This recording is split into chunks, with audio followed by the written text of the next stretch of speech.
if you'll do a circumcision, then आपका जो four play का टाइम है या सेक्सुअल टाइमिंग्स जो है वो टाइमिंग्स बढ़ जाएगी।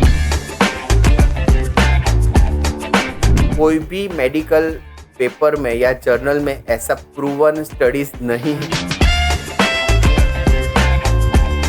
ऐसा नहीं होता है। एक्चुअली सेंसेशंस बहुत सारे टाइप के होते हैं, सालों से होता है और 5000 साल से ये होता है। हिंदी में सुन्नत या खतना बोलते हैं। I am sure because you are running that men's health clinic. बिल्कुल।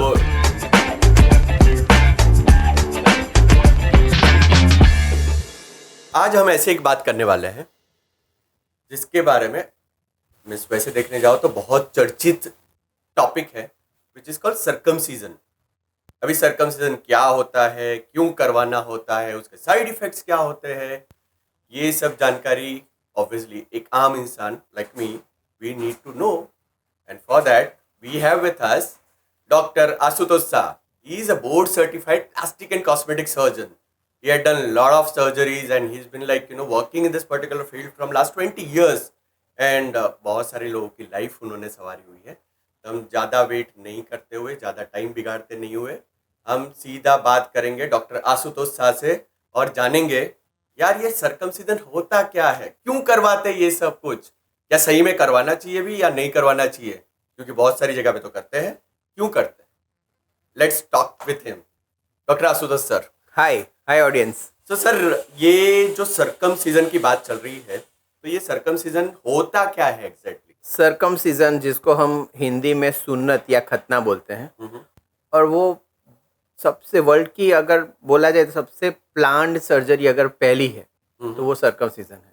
तो सालों से होता है और 5000 साल से ये होता आ रहा है। अरे, और ये जो है अपनी जो पेनिस के ऊपर नॉर्मली जो फोर स्किन होती है, माने चमड़ी के आगे का जो भाग होता है उसको ग्लांस पेनिस बोलते हैं, और उसको कवर करने वाली जो स्किन है उसको फोर स्किन बोलते हैं। तो फोर स्किन को निकालने की प्रक्रिया को सर्कमसिजन बोलते हैं। ओके, सो ये बेसिकली सर्कमसिजन, ऑब्वियसली हम तो ये मानते हैं कि भगवान ने जो भी ऑर्गन दिए हैं सारे ऑर्गन काम के ही होते हैं। तो बहुत सालों से ये देखा गया कि खतना है या फिर सर्कमसिजन करा जाता है, तो क्या रीजन है, लोग क्यों करते हैं ये सर्कमसिजन? सर्कमसिजन करने के बहुत सारे रीज़न हैं, जिसको हम अगर डिवाइड करते हैं नॉन मेडिकल और मेडिकल रीजंस। नॉन मेडिकल है रिचुअल्स, जैसे कि मुस्लिम्स हैं, जूस हैं, उनमें बिलीफ के हिसाब से, रिलीजियस बिलीफ के हिसाब से, और शायद उनमें भी क्योंकि वो रिलीजन आया है अरबस्तान से, जहाँ पे पूरा रेत का प्रदेश है, रण का प्रदेश है, तो वहाँ पे फोर स्किन के अंदर धूल मिट्टी जाए और वो ना हो, उस हिसाब से शायद उन्होंने भी चालू किया होगा। तो लेकिन अभी वो रिलीजियस बिलीफ के हिसाब से हर एक मुस्लिम बच्चा जो है वो सर्कमसाइज होता है। वैसी काफ़ी सारी कम्युनिटीज़ हैं जो ये रिलीजियस सर्कमसिजन फॉलो करती हैं। दूसरी होती है कि आपका कॉस्मेटिक रीज़न, जो लोग हैं जो अपने पेनिस को एकदम क्लीन कट ऐसा शेप देना चाहते हैं, वो कॉस्मेटिकली नॉन मेडिकल रीजन से भी ये सर्कमसिजन। यही पूछने वाला था नेक्स्ट कि कौन सी पर्टिकुलर एज होती है जहाँ पे ये सर्कमसिजन करवाना चाहिए, और क्या सही में ये cosmetic aesthetic of a penis is really required? See penis जो भगवान ने दिया है फोर स्किन के साथ दिया है, ये कल्चरल बिलीफ है, आपकी खुद की बिलीफ है। जैसे आपकी नाक कैसी होनी चाहिए आप डिसाइड कर सकते हैं, वैसे आपका पेनिस कैसा होना चाहिए, वो सर्कमसाइज बेटर दिखता है कि अनसर्कमसाइज बेटर दिखता है। It's a controversial topic, but as such आपको कैसा है, आपको पार्टनर को कैसा है, उसके ऊपर ये पूरा जाता है। सो काफ़ी सारे लोग नॉन मेडिकल रीज़न में कॉस्मेटिकली भी ये सर्कमसिजन कराते हैं। और जो मेडिकल रीजन्स हैं, जिसमें सबसे इम्पोर्टेंट है फाइमोसिस, माने जो आपकी फोर स्किन है या तो इतनी लंबी होती है या तो उसका मुंह इतना छोटा होता है कि इरेक्शन के टाइम पे आपकी चमड़ी पीछे जाती नहीं है, या बच्चों में वो इतना छोटा मिएटस होता है कि यूरिन करने के टाइम पे यूरिन भी बाहर नहीं आता है, बलून ही हो जाता है, पेशाब फोरस्किन में भर जाता है, फिर ड्रॉप ड्रॉप ड्रॉप गिरता है। तो ये इन्फेक्शन का कारण बनती है, पेन का कारण बनती है, तो वो उसका ट्रीटमेंट करते हैं। दूसरा होता है पैराफाइमोसिस, माने नॉर्मल कंडीशन में आपकी स्किन नीचे उतर जाती है जब पेनिस फ्लैसिड है या लूज है, लेकिन इरेक्शन में अगर आपकी चमड़ी एक बार पीछे चली गई तो वो ऊपर नहीं आ पाती। And that's cause paraphimosis. तो वो आगे हम बात कर सकते हैं इसके ऊपर, लेकिन वो एक रीज़न है जो मेडिकल इमरजेंसी है। और इसके लिए भी हम सर्कमसिजन एक ट्रीटमेंट देते हैं। दूसरे होते हैं मेडिकल डिजीज जैसे कि डायबिटीज़। तो डायबिटीज़ में हम देखते हैं कि जिन लोगों का पहले पेनिस और फोरस्किन नॉर्मल था, समय जाते उसमें कट लगने लगते हैं, वो फाइब्रोस हो जाता है, स्कार हो जाता है और फाइनली वो स्किन बंद हो जाती है। तो वो मेडिकल डिजीज़ है जिसमें हम ये सर्कमसिजन एडवाइस भी करते हैं और काफ़ी सारे लोगों को फर्जियात करना पड़ता है। दूसरा है बेलेनोप्रोस्थाइटिस, माने स्किन अंदर की जो है वो गंदगी निकलती नहीं है। नॉर्मली अपने के जैसे पसीने पे, नॉर्मल चमड़ी में जैसे पसीना होता है, वहाँ पे भी ग्लैंड्स को गीला करने के लिए फोरस्किन रिलीज करती है सब्सटेंस। तो वो अगर बाहर नहीं निकलता तो वो इन्फेक्शन का कारण बनता है और वो इन्फेक्शन को हम बेलेनोप्रोस्थाइटिस बोलते हैं, उसको रिलीज करने के लिए होता है। तीसरा होता है, काफ़ी सारे लोग ऐसा भी मानते हैं कि इससे सेक्सुअली ट्रांसमिटेड डिजीज। एब्सोल्युटली, मैं अभी वही बात करने वाला था कि बहुत सारे लोग ऐसा मानते हैं कि सर्कमसिजन इसलिए करवाना चाहिए ताकि ये बड़ी बड़ी जो बीमारी है वो बीमारी से आप बच सकते हो। बिल्कुल, और ये उसके साथ साइंटिफिकली ये भी लोगों ने बोला हुआ है कि like if you do a circumcision then आपका जो फोर प्ले का टाइम है या सेक्सुअल टाइमिंग्स जो है वो टाइमिंग्स बढ़ जाएगी। इज इट ट्रू दैट कि सर्कमसिजन एक आपके फैशन बन गया है? दोनों क्वेश्चंस का मैं आंसर करूंगा। एक है कि सेक्सुअली ट्रांसमिटेड डिजीज ट्रांसमिशन, तो ऐसी स्टडीज़ हैं जो दिखाती है कि जो HIV वायरस है वो सर्कमसाइज लोगों में कम स्प्रेड होता है, ओके लेकिन नहीं होता ऐसा नहीं है। So I warn all of the audience, if you are going for unsafe sex, always use condom. Right ये स्टडीज़ में प्रूवन है, इसका मतलब ऐसा नहीं कि आपको नहीं होगा। मे बी द रीज़न कि भाई आपकी फोरस्किन के ऊपर कट लगने के चांस कम है, इसलिए शायद वो स्प्रेड नहीं होता है, उसके रीजंस पता नहीं है। लेकिन इसके अलावा सिफिलिस, गोनोरिया और HPV जो पेनाइल कैंसर का सबसे मेन कारण है, वो तो आपको ट्रांसमिट हो ही सकता है। Right so sexually transmitted disease only HIV नहीं है, बहुत सारे हैं।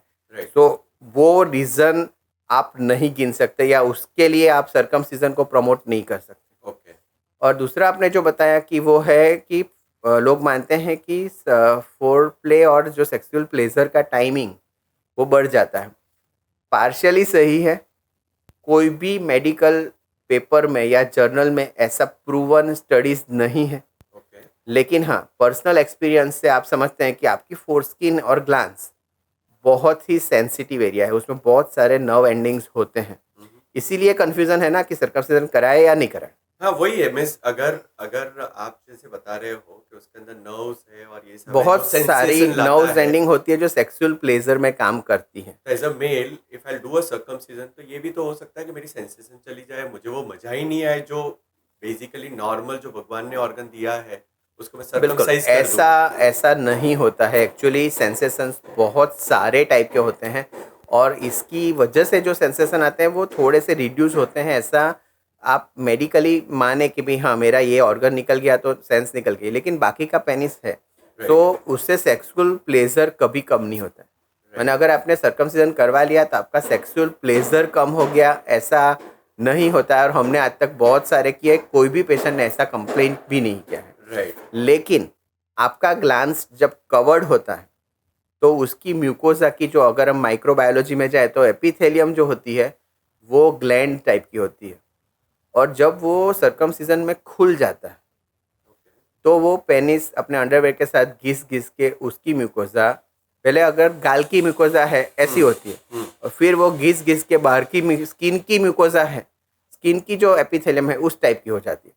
उस वजह से शायद फ्रिक्शन में जो सेंसेशन आते हैं वो प्रोलॉन्ग्ड चल सकते हैं। माने जो पेनिस से ब्रेन को सिग्नल जो जाते हैं, जो म्यूकोजल एपिथेलियम से जाते हैं उससे स्ट्रेटिफाइड एपिथेलियम से शायद कम जाते हैं। राइट और इसकी वजह से लोग बोलते हैं कि इसमें टाइमिंग बढ़ती है, लेकिन कोई भी मेडिकल जर्नल में प्रूवन आर्टिकल नहीं है। राइट तो वो भी एक रीज़न नहीं है कि आप सर्कमसिजन को प्रमोट करें।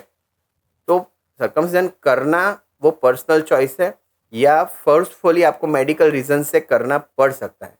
वो करने से मेरे हिसाब से कोई बड़ा नुकसान भी नहीं है, तो करवाने चाहते हैं तो डरने की भी ज़रूरत नहीं है।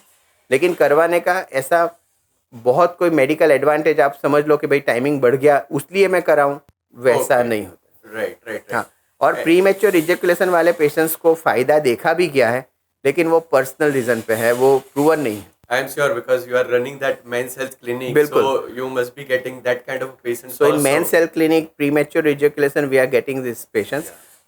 We don't forcefully tell them, but by Google and YouTube, and they search everything. So Right. they tell us, doctor, get it done for me. और ये सर्कमसिजन क्या होता है, क्यों करवाना चाहिए, किसको करवाना चाहिए, मेडिकली राइट है या रॉन्ग है, किसको, सारे मिस हमने बहुत सारी बातें करी. डेफिनेटली वैसे ही हम लोग मेंस हेल्थ क्लिनिक पर भी डॉक्टर आशुतोष शाह सर से बात करेंगे. बट अभी के लिए इतना ही, because we know that long video you don't like it, so we are running out this entire series. हम लोग बहुत सारे एपिसोड्स बना रहे हैं. हमारे नेक्स्ट एपिसोड में हम लोग बात करेंगे सर्कमसिजन के एडवांटेजेस में. सर्कमसिजन के अंदर बहुत सारी टेक्नोलॉजिकल एडवांसमेंट हुए हैं, और वो क्या है, किस तरीके से है, और डॉक्टर आशुतोष शाह को और थोड़ा परेशान करेंगे, उनसे थोड़ी और इन्फॉर्मेशन निकालेंगे और इसके बारे में और जानेंगे. तब तक डेफिनेटली जो होता है वो typical like, share and comment and do ask your questions in this particular video. Thank you. See you soon. Thank you.